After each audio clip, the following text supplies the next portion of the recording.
30 days of motivation challengeல day 8 small steps create big change. உங்க எல்லாத்துக்கிட்டையும் நான் ஒரு கொஸ்டின் கேட்குறேன். பிக் சக்சஸ்க்கு பிக் ஆக்ஷன் தேவைன்னு நினைக்கிறீங்களா?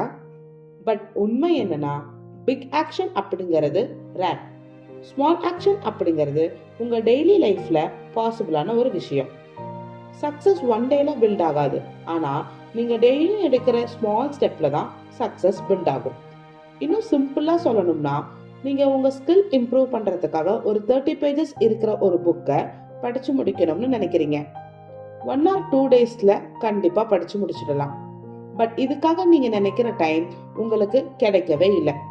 பட் இப்போ டைம் வரணும்னு நீங்க 1 month வெயிட் பண்றதுக்கு பதில டெய்லியும் 1 பேஜ் படிச்சா 30 டேஸ்ல 1 புக்கை ஈஸியா கம்ப்ளீட் பண்ணலாம். ஸோ இங்க நீங்க பெர்ஃபெக்ட் டைம்காக வெயிட் பண்ணிக்கிட்டே இருந்தா 1 இயருக்கும் கண்டிப்பா பேஜ் டர்ன் ஆகாது. முக்கியமா ஸ்மால் ஸ்டெப்பை அண்டர் எஸ்டிமேட் பண்ணாதீங்க. That's how big change starts. இன்னைக்கு நீங்க எடுக்கிற ஒரு ஸ்மால் ஸ்டெப் தான் நாளைக்கு உங்களைய பிக் சேஞ்ச்க்கு லீட் பண்ணும்.